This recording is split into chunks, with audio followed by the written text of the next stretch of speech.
one thing in therapy is that you almost never want to ask something unless you already know the answer, which may sound a bit unusual, but you want to make sure that you've got a fairly good idea of what the answer is going to be before you've even asked the question.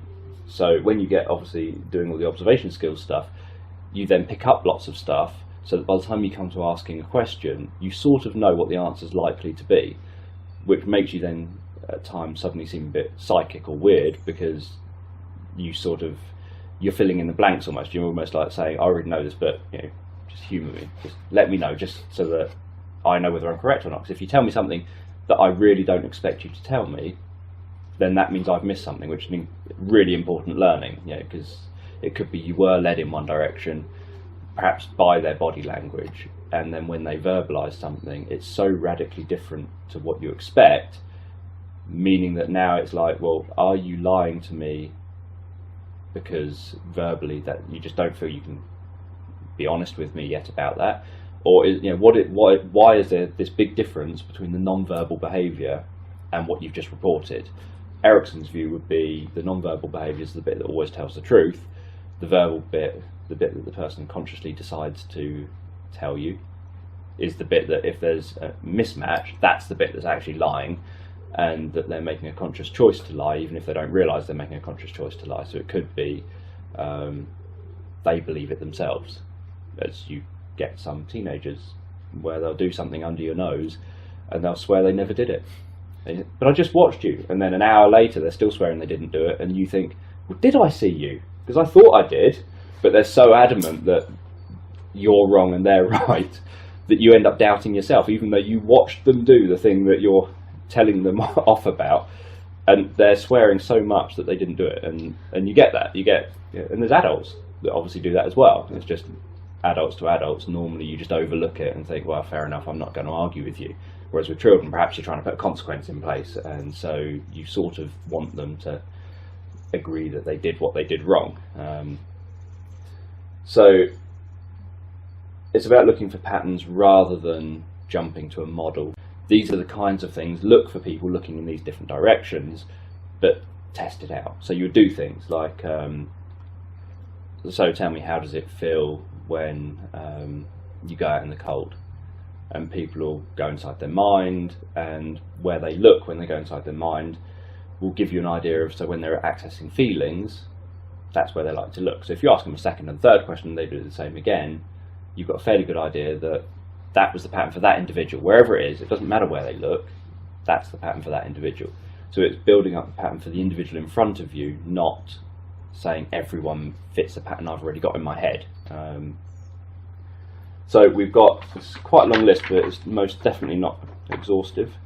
Things that I spoke about yesterday, like the narrowing of the lips and thickening of the lips. So you can notice that by the lines on the lips and seeing them change. They'll get lighter, less deep and deeper, depending on how much blood is there.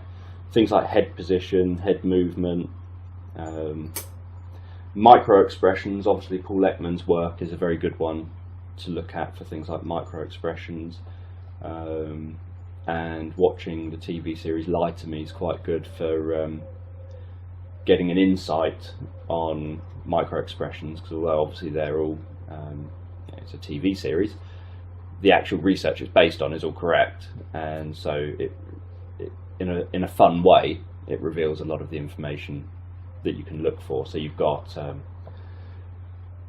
things like a sudden sort of raise of the mouth, like a slight smile or something that's just a fleeting thing. And again, that's why it's not good when you spend all your time staring at a bit of paper reading from a script, because you don't see any of these things, and what you want is to see that slight smile that lasted a fraction of a second, or that slight sort of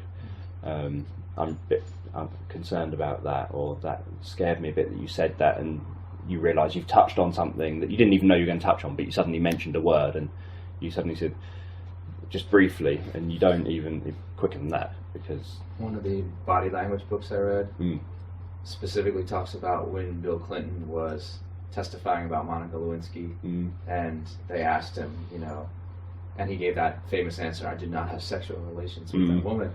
And they slowed the video down frame by frame, and you can see his face for a split second give this strange look when he says that. And actually, you can see it if you're looking at full speed.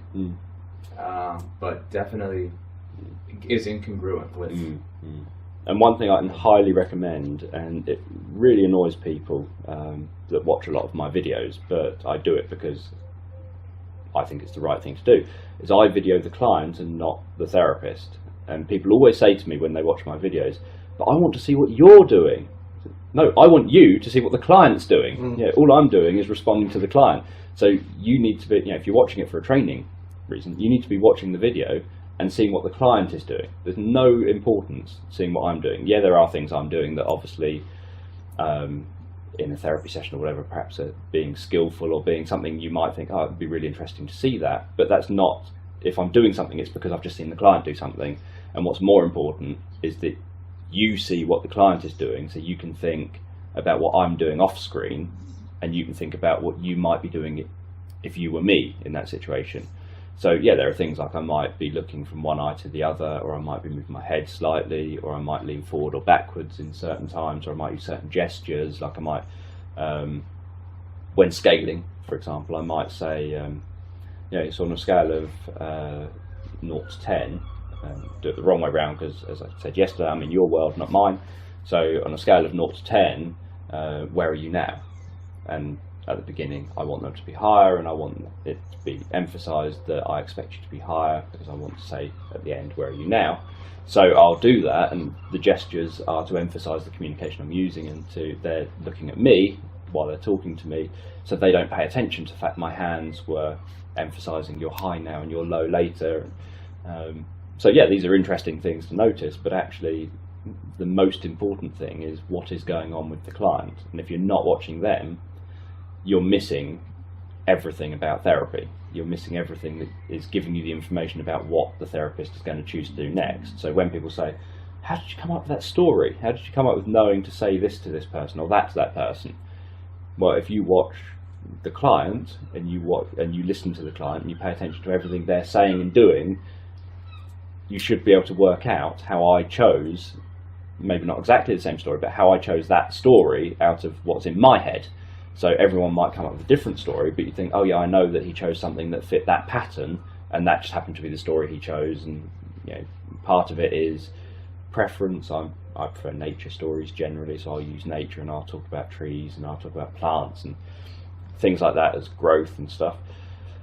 But someone else who loves cars may naturally fall to stories more to do with cars as a therapist, but at the same time it's a mix of what do you naturally find more comfortable talking about and what fits the client in front of you. So if a client sort of understands cars in the real world and stuff, then having a metaphor about cars may not be the most interesting thing for them, but may fit with them. Likewise, someone that doesn't really care about nature, me using nature may not be the best fit for them, but if it's things you can observe and things you just know instinctively because you've grown up in roaming around and you know about trees and you know about things like that, it may not be the best fit, but it's something that between us actually is good enough. So it's not saying that someone watching a therapy session will come up with exactly the same metaphor and think, oh yeah, I was thinking exactly the same thing. I thought about a monkey in a tree and doing this. You don't have to think of the same thing. It's just when you then hear the metaphor or hear whatever the technique is, you're able to think, oh, I can see how he came to that conclusion, that he would do something around that type of topic, because I've seen and heard the same information that he's seen and heard. And I regularly, when I was learning, would watch Stephen Brooks therapy videos and would start and stop them and think, okay, the client has just said a sentence. What would I do next? Where would I go with this session next? And then you listen to a bit more. And it's really good doing that with as many different types of therapists as you can, and they will go in different directions to you, but hopefully they'll be going along the same kind of thing. So they'll do it their way, they'll use their own metaphors, they'll use their own language, they'll do it their way, but hopefully they'll be picking up on the same kinds of things you're picking up on.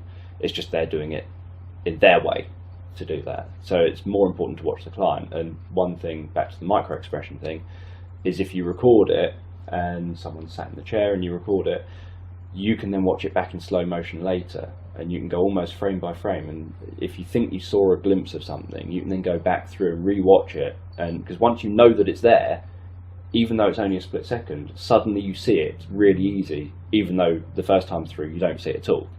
It's a bit like subliminal messaging. If you know that something's going to be on the screen, as long as it's long enough for you to visually see it, if you know it's going to be on the screen, you can see it even though it's a split second. Whereas people that don't even know it's there, your brain doesn't register it because it's not looking for it, it's not expecting it, and so when it flashes on the screen, like obviously Fight Club. In Fight Club, Tyler Durden, or whatever his name is, the character that crops up a little way in, crops up flashing on the screen a couple of times before that, and most people don't notice. It's long enough for you to visually see, so it's not like they don't notice because it's too quick, it's like a frame or something. It's there for a couple of frames, so you can genuinely see it when you know it's there. But it's about looking for it and knowing it's going to be there. And it's the same, The Exorcist does the same. There's a scene in The Exorcist where they're walking, I think they're walking along the street, some people are walking along the street and there's a subway bit, and suddenly a scary face flashes up on the screen 3 times. But again, it does it really briefly, and if you don't know it's there, you might suddenly think, sure, yeah, you have a sense that something just happened, but you don't know what, and you don't recall seeing it. And then when someone says, well, it's a scary face that flashes up, and suddenly you then see it, and you can't not see it after that.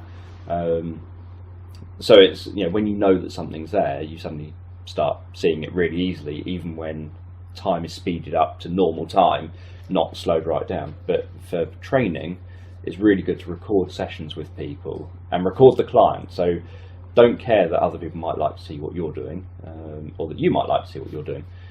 Just think, okay, for training, I'm going to record the client and I'm going to have the camera so it's just on them, and then I'm going to watch it on a TV, and I'm going to watch it in slow motion or watch it in normal speed, and every time I think I saw something, I'm going to slow it right down and go frame by frame over that bit, and just so that you can see it, so that you get used to that idea of recognizing those really subtle cues that people give off that just get overlooked, because it's not just facial expressions, but things like slight gasps.